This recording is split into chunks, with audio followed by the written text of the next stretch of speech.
কেন আমি রোনালদোর ফ্যান? এক, মুসলিম উম্মার প্রতি দরদ। রোনালদো সবসময় মুসলিম দেশগুলোর মানুষের পাশে দাঁড়িয়েছেন। সিরিয়া থেকে শুরু করে বিভিন্ন মুসলিম দেশে তিনি কোটি কোটি টাকা দান করেছেন। দুই, পরিচ্ছন্ন শরীর। সারা বিশ্বের বড় বড় স্টাররা স্টাইলের জন্য ট্যাটু করলেও রোনালদোর গায়ে কোনো ট্যাটু নেই, কারণ তিনি নিয়মিত রক্তদান করেন, আর ট্যাটু থাকলে রক্তদান করা কঠিন হয়ে যায়।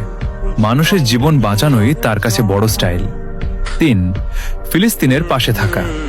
যখন বড় বড় সেলিব্রিটিরা চুপ থাকে, তখন রোনালদো বারবার ফিলিস্তিনের মুসলিম মানুষের জন্য সাহায্য পাঠিয়েছেন এবং তাদের সমর্থন করেছেন। চার, নেশা মুক্ত জীবন। ছোটবেলায় নিজের বাবাকে মদ্যপানের কারণে হারাতে দেখেছিলেন বলে তিনি প্রতিজ্ঞা করেছিলেন জীবনে কখনো মদ বা নেশা ছোবেন না। আজ পর্যন্ত তিনি সেই কথা রেখেছেন। পাঁচ, কঠোর পরিশ্রম ও ত্যাগ।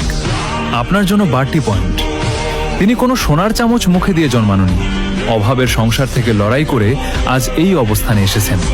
তার এই নেভার গিভ আপ মেন্টালিটি আমাদের মতো তরুণদের বড় হওয়ার স্বপ্ন দেখায়।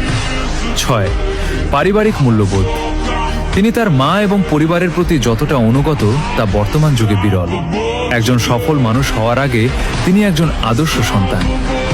ভাই, বিশ্বকাপ তো অনেকেই জিতেছে, কিন্তু কোটি কোটি কোটি মানুষের ভালোবাসা আর দোয়া সবাই পায় না। ট্রফি ড্রয়িং রুমে থাকে, কিন্তু মানুষের জন্য করা কাজগুলো মানুষের হৃদয়ে থাকে। আমি কোনো ট্রফির ফ্যান না, আমি একটা আদর্শের ফ্যান, যার নাম ক্রিশ্চিয়ানো রোনালদো।